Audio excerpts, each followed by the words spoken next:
started. Just so you guys know, I am going to record all these, and I want to make sure that they're available for all the coaches that aren't able to be here tonight. I also think that just because it's something that's new, it's going to take some time for us to get everybody to kind of jump in here and kind of see what this is all about. When I spoke to Rob and everybody else, basically the biggest thing for me was we wanted to get information out to coaches that wanted to learn more about the game and how we can structure programming and kind of what we're doing on a player development front. And I think the biggest thing is making sure that as coaches, we're all on the same page and we're all kind of growing towards the same goal. And obviously that big goal is to make sure that the athletes in the area are growing, no matter what size of the school that we have. I think the biggest thing is making sure that there is growth and development as much as we can with the high school seasons that we have. And obviously with the time that all of you guys are putting into the athletes, we want to make sure that they're learning as much as they possibly can. So that's the biggest thing. We're very fortunate to have two companies that have partnered up with us on this. So I'll kind of go into some of what those two are doing first, and then we'll get into kind of, the first session and kind of what I want to start with. Dugout Coalition is an online coaches educational developmental program. At the very end of this, I will put in the chat on how to get a hold of Dugout Coalition. Basically, it's a travel organization and then player development companies that come together to basically create an environment for coaches to learn. There's a certification process in there. There's a player development portal. So Dugout Coalition is something that, I'm really excited about, at least within my program. All of our coaches are going to be certified through Dugout Coalition. And that's one of the partners that's going to help me kind of guide through the rest of the year and make sure that we're getting the right content out to you guys. And the second one is Hot Corner Futures Foundation.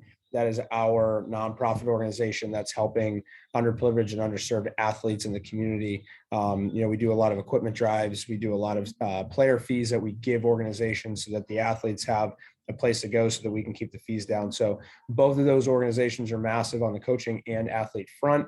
So we wanted to make sure that we got that out to everybody so that you guys can kind of obviously continue to learn. But those two organizations kind of help guide me as much as I possibly could in kind of getting this rolling. So those two partners are great. If you guys would like some more information on that, obviously that would be a huge help to everybody involved. So I'm going to get right into it. And what I will say is that this is an open forum. You guys are more than welcome to ask me any questions at any time. I'd rather it be that way so that I can kind of help you guys with what you want to learn rather than me just talking here for, 40 minutes to an hour. But I do want to get started as we kind of get geared up towards tryouts here. I think the biggest thing is making sure that we have a plan in place on evaluating our athletes and assessing our athletes in tryouts. And the one thing that I notice, with a lot of the athletes, they kind of come in, we do as much as we can because most of us are indoors during tryouts. But I do think the biggest thing is making sure that, we're actually spending time really assessing the athletes. So at high school tryouts, a lot of times coaches will see them hit a few swings. They'll see them hit off the machine, let's say, some ground balls, some fly balls if you can, maybe throw some live bullpens, and that's really it. I do think that as we kind of go through, if you look at somebody like PBR or Perfect Game or these organizations that are doing showcase style events, there's some value to what they're doing. It's not perfect. But coming up with a template on how we can run our tryouts, I think is really important. So I'm not sure exactly what you guys do, but I think the number one thing that we need to figure out is whether we're looking for position specific athletes, which I know a lot of places do, or if we're looking for just baseball player and athletes in general that are extremely versatile. And I think going and leading more towards the athlete rather than the baseball player is going to help a lot of the teams. And that's kind of the biggest thing. So before I even get into it, I do kind of want to ask you guys to open it up and tell me kind of how you guys structure some of your tryouts and what are some good things about the tryouts that you guys like and some things that you guys may want to improve in that. And I can definitely help with that. So how are your guys' tryouts going when you do them, obviously next month or so, 2 months from now or so, but what do they look like and how have you guys structured them in the past? So I actually coach modified baseball, and then we don't really have tryouts per se. I've been doing it for about 20 years now, and there have been a couple times where the numbers were so high that I actually did have to cut because I don't have an assistant coach. I have 25 or 30 kids, and I'd like to cut down to like 18. But my other issue is I live in an area where baseball is not a big sport. And so I frankly have 7th and 8th graders come to me who literally can't catch and throw. And so for me, a lot of it revolves around the basics. If they're capable of not hurting themselves playing the games. And then my other issue, frankly, is also grades. If I have kids who are failing a lot of classes, usually I'll pull them aside and say, you're probably not going to be eligible. You really might want to reconsider playing. So, but the big thing again for me is I really don't do tryouts. Yeah, which is a challenge. And again, I understand that. I was very fortunate to go to a pretty big high school. I'm from Pittsburgh. So, we would have the 60 something guys come out, and even some really, really good players wouldn't make the team. So, but what I do notice is that I do think that we've got to, as a collective group, and come up with a way to keep baseball fun and get a lot of people learning more about the game. And that's really the biggest thing, is we got to make it exciting. But when you're a high school coach and you're at tryouts, it makes it really tough because you don't, like I said, you only have them for a few months, and the first time you're seeing a lot of these athletes is at the tryout. So the first thing that comes to my mind is trying to come up with some lower level developmental type training programs. The one thing that my high school did that was great. I know it's a challenge because kids are playing other sports. We want to help them and let them play other sports. I know that's massive, especially for me from an athletic standpoint, but some type of foundational, whether it's camps, clinics, something that the athletes can do either in the wintertime, whenever they're kind of gearing up for baseball, or even in the summertime when they're excited about the game because that's when everybody's playing it. I think if there's a developmental program from, let's say, 7th grade all the way up through 12th grade, or even let's say you start in 6th grade all the way up through 12th grade, and just do something periodically through the year to keep kids excited, I think that would definitely help. I know my high school did a winter camp every year. It was 5 days a week. You could come for 2 hours. The coaches, we would have a bunch of different coaches, like one day the modified coach would run it. The next day, the varsity coach would run it. The next day, the JV coach would run it. And basically, honestly, our kids paid for it. The boosters helped out as much as they could, but our kids paid for the camp. And that was a really good experience for me, at least, to get to know the coaches, which I think was really important, was for me to know who the coaches were within our organization. And then from there, we were able to actually have days per week where we could throw and we could hit and we could field. And that was a great time for our coaches to get to know the athletes that were going to come to the tryouts. But it was also a really good time for us to get to know the athletes that we had and develop some type of, training program for us at the time, where we could actually learn and do some things that way. So I don't know what you guys do regarding baseball practices now. I'm really close with Chris Guerin, who's the coach at Williamsville East. And I know starting in January, he runs, practices once or twice a week where he has his athletes. It's like open gym time where the athletes come and they can hit and they can throw and they can do some fielding stuff. Where there's always going to be a challenge with getting gym time. There's always going to be a challenge with baseball being pushed back and not being the team that's allowed to use the indoor space just because of the practices that are being run, the teams that are in season. And I get that. But if there's some way to open it up where we can keep the athletes excited and get them into something, I know that would be good. From a financial standpoint, I don't like to talk about the money a lot, but even if you ran like a 1 day or 2 day a week camp where you're able to figure out how to get the space and make it worth your time, it might be beneficial to do something like that, just because you're going to know who your athletes are. And realistically, if we're really trying to help them and develop them, it's really important to see them as often as possible. And that's kind of the bridge for that, right? I know my school did a great job with it. We did a lot of stuff in the off season. Most of the team was actually made from those winter camps because we were able to get in front of our coaches, but it kept a really good culture where from 7th grade all the way up through 12th grade, we knew what to expect. We knew who the coaches were. We knew what the culture was going to be like. And that really helped from, 7th grade to 12th grade, really know what we were getting ourselves involved with. And then a lot of times the guys that were on varsity would help out the younger guys because we wanted to make the program better. And that could be a good start. And with each school, I don't know exactly what that looks like for you guys. Some schools have bigger challenges than others.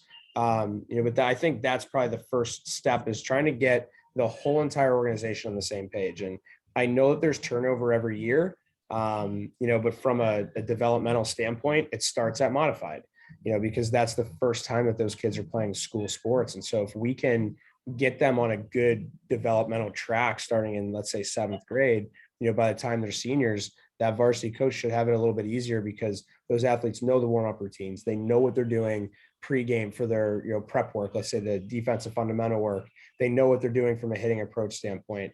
And that starts at the foundation. That's how Hot Corner, where, I own Hot Corner, and that's where we've started, was creating the foundations with our 7-year-olds. And then we've obviously built that up into the kids that are playing in the collegiate level now. So it's a challenge, but I think it's a really good thing that you guys can do to develop that culture. At the end of the day, people want to play for their school, right? They want to put the school colors on. They want to wear the Letterman jacket. They want to say that they play like whatever level of baseball they're at, age wise. And I think that's a really good start there. So I don't know what your guys' thought process is on that, but I think that could be the best start to it, if you will. What else are you guys doing? Mark, I know you just popped in here, but what else are you guys doing from a trial perspective that you like, that you think that you could adjust or change? I just wish I had more gym time. And what we fight at our school is our baseball players play hockey and basketball. And so we've had some of those open gym times, and we'll do it. We get a lot of young kids, which is good, keep them interested. But what happens is we don't get a lot of the older kids because they're committed to their in season. And I don't want to step on any toes there. I tell them, go ahead, go crazy. So our whole thing is getting more kids out and more kids into these. My passion for baseball in Western New York is basically changing the mindset. Obviously, you guys are all super engaged into the sport, and that is awesome for me because I had really good coaches. It's the reason why I'm still in the game. And I remember my high school coach, and he was engaged into us, and that's really part of the reason why I'm still in the game today. I do think that it's more has to be the culture and the mindset behind baseball. And I tell our athletes that are even here, I say, if you guys are hockey players or basketball players, right now we're in the middle of basketball season. We had 2,000 athletes here last month. We're trying to change the culture to say, I want you to go play basketball. I think that's really important. And it's really good for your developmental growth as an athlete and as a person. But I also think that if baseball is something that you want to be good at, you have to balance and juggle all of it. And I don't know, all of your level of play, but when I was a collegiate athlete, my basketball schedule time that I would have when I was in high school just turned into more baseball time. And, I was on the swimming team, and my swimming time that I would use to swim and dive when I was in high school would be changed to, let's say, academics. So it's creating that time management and really getting the buy-in from the athletes and the parents to understand that as coaches, we do want them to play other sports, but we're also putting ourselves out there to say, hey, listen, I still really think baseball is important. And our goal as a coach and as an organization, as a program, is to win the section, win, as much as we can, and go to the state championship. And with that, I want you to continue to play basketball. I think it's great for you, but I also need to see you as often as possible and know you're still getting better. And I think as those conversations change, you'll get more buy-in. And that's a challenge. It's a really tough challenge because as coaches, we juggle the fact of different sports. And, a lot of times we can see where the athlete is. We can see that he's a way better baseball player than he is a basketball player, or vice versa. But if we're trying to make sure that athlete's contributing to our success as a program, we really want to do the best that we can to see them as often as possible. I tell our athletes all the time, if I'm not seeing you 3-4 times a week, it's going to be really hard for me to get them into school because I'm trying to do everything I can to help them develop, but it's seeing them. I want to grow with them. I don't want to grow apart from them. So that's a really big piece. You guys have your hands full with that one, but I do know that the one thing that's really worked that I've seen is some type of off-season training. And for you guys with your time restrictions, it might be a paid winter camp that they have to come to. It might be something that maybe the boosters can help with, but a paid winter camp that the athletes come to and try to schedule it off times of their other things, it might work, and you'll get buy-in over the course of time. It might start slow. But realistically, if we're going to grow baseball in Western New York, there has to be a little bit more push for, let's try and make ourselves better. So I know that's a challenge and that's a bridge. Tryouts are big. And that's kind of why I want to start with that. I'm going to get a lot more into development as we go, but I kind of wanted to take this as like, okay, we try out, then we get into practice, then we get into games, then we get into the summertime, which obviously they leave. So as this kind of goes on, every other week, week by week, however you want to look at it, there is going to be development to it, even on my end for you guys. But from a trial perspective, what we're trying to do, I think, is we're trying to see the best of the athlete. We're trying to see that athlete's best, and we're trying to see them do well. And we're also probably going to see them not do so well. So a few things that I find that really help in tryouts is some metrics, right? Some easy metrics to find. Some throwing velocities are really important. If you're looking for a kid that's able to throw from third to first, I think it's really important to get the metric on how hard they're throwing. It's a really good conversation starter and an eye opener for the athlete if they're down, if they're not, at a number that they want, especially at a school like Mark said, where he has a lot of athletes that have never played baseball. Even getting some of those baselines, I think, is important, because then the athlete knows, like, you can come up with the numbers that you want. So for me, our goal at Hot Corner is to get every single athlete to throw a ball 90 miles an hour from their position as fast as possible. How realistic is it? It's not. We're not going to have 100 guys throw 90 miles an hour, but that's the conversation that we have. So an athlete that's throwing the ball 82 miles an hour, let's say, or even in the 70s or even in the 60s, they'll ask me, where should I be right now? So, well, you're in high school. So the faster we get you to 90, the better. And then they'll come to me, and the question always is, what can I do to get to that number? Because kids like to chase goals. And if you give them a staple to reach, they're going to try and find a way to reach it. Let's say they fall short of that goal and they're throwing 70 miles an hour. And by the end of the year, they're throwing 80. 80 is better than 70, and they're probably going to make better throws, longer throws, and they're going to be more competitive for their high school teams. So yes, they didn't hit the 90 mark, but they're way better than when they started. Attainable goals is really important. And it's also something that you guys can use as a way to pick your team, let's say. So throwing velocity from position is something that if you're trying to get kids to go from modified to JV, JV to varsity, varsity to college, or even, with what we deal with from the collegiate level or professional level, that matters. Throwing velocity matters, unfortunately. It's something that a lot of people look at. And so if we actually track that at our practices or tryouts, I think that we'll be able to see kind of where our athletes are. For example, the hardest throwing athletes will most likely play the left side of your field, probably in center or right field as well. So I say short, third, center, right. It helps me pick that. If you have an outfielder or a guy who's really fast, he's probably going to play second or short or the outfield for sure. If you have a bigger guy that's going to isolate him in the first and third conversation, maybe corner outfield. And then obviously pitchers and catchers are pitchers and catchers. So we use throwing velocity a lot of times to see where the athlete is right now.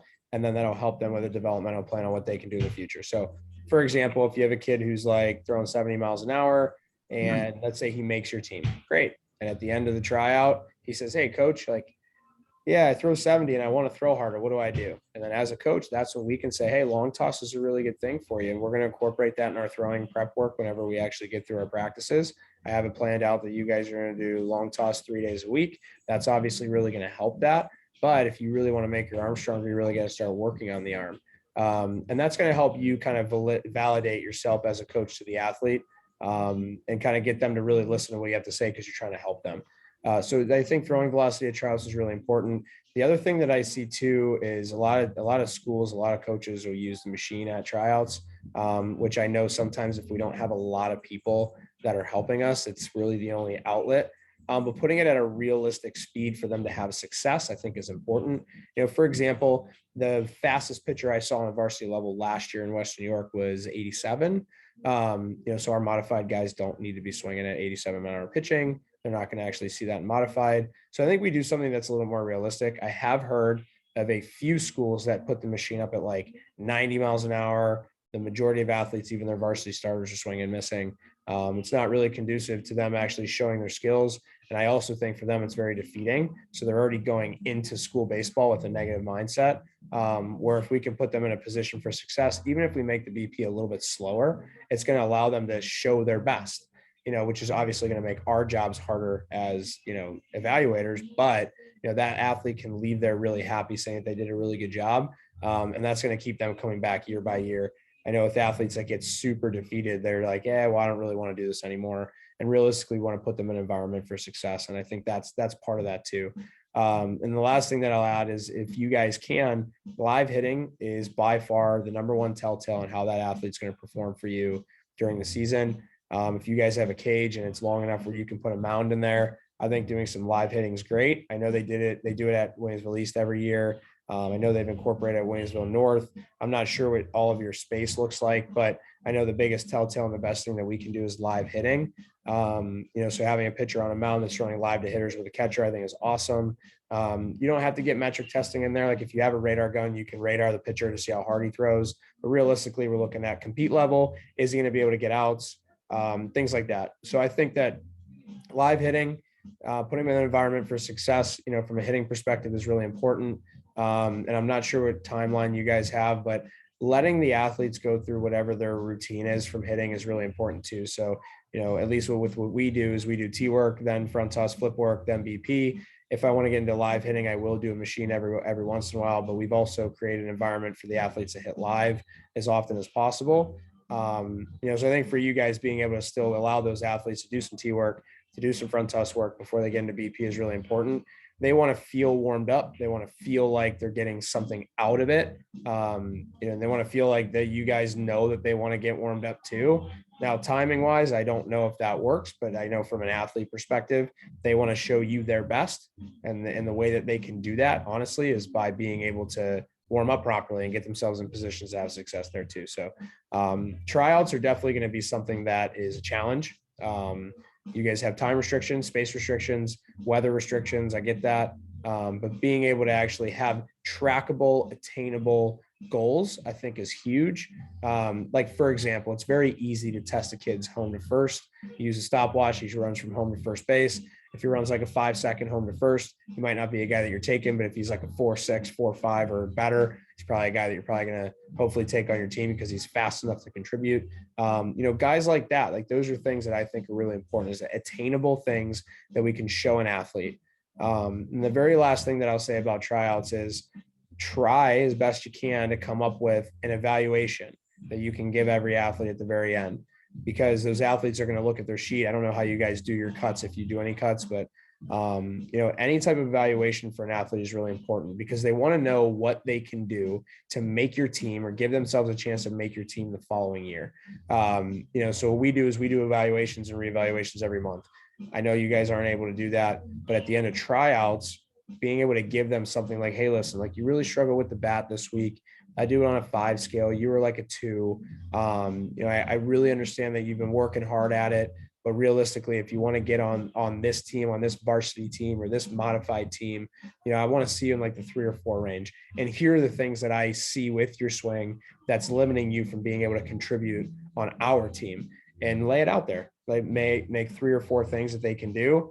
And then from there, it's on that athlete if he wants to go and either get the help at a place like ours or somewhere else, or if that athlete just is going to stand there and wait till the next year and do the exact same thing. So I'm not positive on what you guys do from an evaluation standpoint, but I know a lot of athletes will go to tryouts, they'll get cut, and they leave there saying, I have no idea why I got cut. I felt like I had a great tryout. So I think the transparency in that is really, really important. When you got 60, 70 athletes, it's hard. And I fully understand that. But if you come up with a very easy system on how to evaluate each individual athlete, I think it's huge. The way that I would look at it is like every athlete gets a t-shirt for the week that has a number on it. So instead of you asking every athlete for their name, you can just look for their number, and then you can write in some notes as you do that. I got this idea. I do a lot of evaluation with the New York Yankees. I got this idea from, area code identification series camps that I've done with the Yankees, where we have every kid has a number when they come to an ID camp. And then what we do is we write notes on all their skills, so it's something very informal, even at the professional baseball level, where they have the athlete and their contact information. And then right next to it, they watch hitting and they write hitting notes, and they watch their defensive work and they write their defensive notes. If they're a pitcher, we write some pitching notes, and that's exactly how we evaluate. And that's how we make our decisions. Major League Baseball is done on a 20-80 scale. Nobody's worse than a 20 and nobody's better than an 80. No one's 100% in baseball. So they leave it on the 20-80 scale. And so basically all you're doing is you're grading athletes with your eyes based on what you think. Like I said, I like the 1 to 5. It makes it very simple and very easy. So if I have an athlete who's like a defensive 3 and a hitting 2 and a pitching 4, he might just be a pitcher for that year, because I don't think he's ready to hit and play a position for me that year. But I think that makes it transparent to the athlete on really what they need to do to get better. And you're probably going to get a lot more kids coming to your tryouts the following year because they know what's expected of them. And then hopefully they come and improve. That's just going to make your program better. Probably going to get a lot more buy-in. because they trust in what you're saying. And I think that's a really, really good way to go about it. I would like to transition. The only other thing I really want to transition into is talking about warming up the athletes or having a routine for what you guys are doing pre-practice. I see a lot of times, I've been to a lot of high school practices, I've been to a lot of high school tryouts. I see a lot of times with schools is that they, the warming up stuff is just kind of very informal. I can really help you guys out with that. I'm going to get a list of all the emails. And what I'll do is I'll get a full list of our warm up with some videos to send out to you guys. It's a movement quality warm up. It helps the athletes get ready to play. We also have a program where we have, the defensive preliminary work that each athlete can do. If they're an infielder, we have a ton of drills that they can do prior to practice. Outfielders, we have a ton of footwork stuff that they can do prior to practice. And then catcher, same thing, pitcher, same thing. So we have all of that. One thing that we always say is that warm up and preliminary work normally takes about 20 to 25 minutes. We can get all of that done in 20 to 25 minutes, but I don't know what you guys do from a warm up perspective or something that's extremely structured. It should be. That structure is going to make the practice run a lot smoother. So what's the typical practice time that you guys have following tryouts? You guys have your team, you're ready to go and practice. How long do you guys normally have on a daily basis to practice?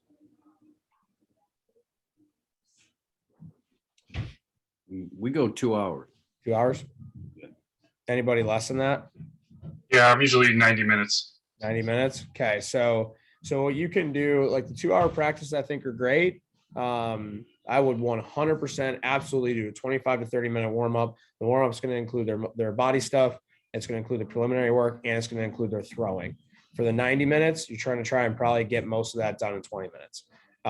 So you could, especially modified guys, really it's about development, especially Mark, for you. Like I know that you have modified athletes that are like not ready to play baseball. So we're really talking fundamentals. And the warm up is the best way to start the fundamentals. I know when you were talking about Newport's varsity baseball team, a lot of times the guys will go up in the outfield, you'll give them something to do and they'll go out and they're talking about girls or they're talking about whatever else, so we can create a structure for them warm up wise that they have something to do in that whole time. The majority of what I see is athletes go out in the outfield, they sit on the ground, they do some static type stretching. They might do a couple sprints here and there, maybe some lunges. They get a ball, they do like 5 arm circles and they start playing catch. So there's not a ton of structure to that throwing. And realistically, I think what we can do as coaches is really make sure that, we're getting them into a routine. That routine is basically saying, hey, practice is starting today. The biggest thing for us is making sure that in that practice that you warm up properly so you can have a really good crush. We were in a crush practice today. Like I said, I can send that out to you guys, but I think it's all based on time restriction, so for one of the other things that I know that it's not a problem, but it's something we have to deal with because we don't have the 70 athletes coming out. Sure. We comment or maybe talk a little bit about the player that is going to be your pitcher, and he's going to pitch a little. He's going to be maybe your 2 or 3, but he's also going to play a defensive position because he can hit. So you got to have him in your lineup. You only have 12 to 14 players on your team. So, today you're going to play second base. Thursday you're going to pitch. You may play outfield. We make our kids learn 3 positions because there's 2 goals. One is that's the best way to develop empathy towards the people that are playing every position. Yep. You have way more respect for an outfielder when you go out there and try to do it yourself, and vice versa. And out in high school ball, you might be playing 6 days in a row, so everybody pitches. So that's another it pertains to warming up. Like if we're going to do the heavy defensive, maybe double plays are the emphasis today for our 20-minute group. We're going to work on the double plays. Well, hey, I'm throwing tomorrow, so I'm out of this. So, there's some, you got to tweak a little bit, but I agree totally with the structure. I really do. Yeah. And realistically, like it's a challenge. It is because you get so many athletes that are like, okay, for example, if you have a varsity team, the majority of those athletes are playing some type of travel baseball outside of high school, right? The majority of them, I'm not saying all of them, but most of them are playing travel. And some of those kids are going to have warm-up routines and some of them aren't. But what I've learned is that kids will adapt based on what they're told to be doing now. We deal with it even here at Hot Corner. We have so many kids that play travel baseball somewhere else, or playing basketball, and their warm up with basketball is different than baseball. But when they're playing for your team and they're warming up with your team, that structure needs to be there for sure. And then from a warm up perspective, like for example, we don't know, and I don't know how you guys do it from a pitcher's perspective. You know, if a pitcher throws Monday, he might come back and throw Thursday or something like that, depending on how many games you guys are playing during the week. But each pitcher should be on a throwing schedule to keep him healthy. For example, if I have a pitcher that's throwing Monday and he's on a 7-day throwing schedule, so Monday he's starting, Tuesday he's throwing light, Wednesday he's going to throw a long toss and maybe a flat ground so he can actually get some feel for his pitches again. Thursday is supposed to be his bullpen day, but that bullpen day might be a relief start in another game, which is completely fine. But if we keep him on a pitch count to make sure he's healthy, then we're still doing our job. And he's still accomplishing his throwing schedule by throwing in a game on Thursday, even though he's not technically supposed to start. At least he might be able to come in and throw 25, 30 pitches that he was already going to do in a bullpen if he wasn't pitching today. You know, Friday might be a really, really light long toss type day. Saturday, he can choose to be off or on. And then Sunday, he can choose to be off or throw in a bullpen. And that's how you get your throwing schedule throughout the course of the week. So the most of what I see is the majority of pitchers don't throw more than twice a week, right? If they might throw 3 times, I'm not sure. And if they are, then we can adapt that. But I would say that the majority of the pitchers are throwing twice a week. One is probably the pitch counts are set up so that you know, if he throws a full game, then he can't come back until if he goes Monday, he can't come back till Friday. So I have a 12-month throwing outline that basically lays out every single month of the year that they should be doing stuff. So for example, October, November is their on ramp. December, January is their velocity training. You know, February we get them off a mound for the first time.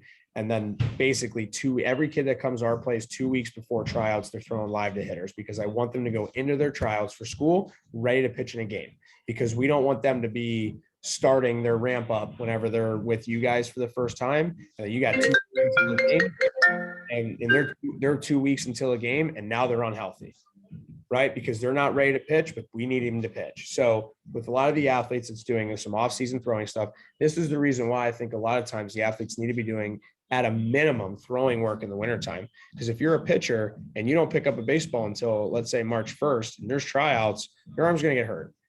You know, and now you're ruining your entire year because you weren't proactive on doing your work prior to that. And so realistically, I think at the end of the day, the big thing that we want to do is make sure that a lot of the athletes are doing every single thing that they can in the off season to be ready for March 1st. And then once that happens and they get into the season, you know, we allow the coaches to do their job, and their job is to make sure that athlete stays healthy, but create the baseline for that. And that's part of the culture that you're looking to change. The culture that we're looking to change is basically making sure that the athletes understand that in order to stay healthy and get better and win a championship for Lewis and Porter or Niagara Wheatfield or wherever you're coaching at, the biggest thing is making sure that you're doing stuff in the off season to be ready for that season, right? And that's a challenge because you guys, you know, realistically, this is something that you guys are doing extra and you're putting your time and effort into it. But we want to make sure that the athletes are healthy, and we want to make sure that they're learning stuff. So they got to be prepared. And then having a schedule for the throwing is really important too, and listening to the kid's arm. If the kid's legitimately hurting and in pain and he can't throw, then you still put him on a schedule. But the one thing that we see the most is, number one, the day after they start, they don't pick up a baseball, which is the worst thing that you can do developmentally as an athlete. The body wants to move. It wants to feel movement. Even if you throw light, that's kind of what we're looking to do. You know, and then as obviously, like I said, as that week goes on, our biggest thing is making sure that they have a throwing schedule, you know, and I can help with that. I don't know what your 7-day plan looks like for the athletes, but they're 7 days in a week. So they got to have a 7-day plan. I know one of the days is going to be off. Maybe 2 of the days are going to be off for you guys. And that's going to be on them to throw that extra day. And if they don't, at least we know we did a really good job for 5 days. And if they decided to not do it for 2 days, that's on them. But a lot of parents, a lot of athletes, they want to see that we're proactively putting their kids in places to be successful and places to be healthy, because baseball is one of the biggest injury sports.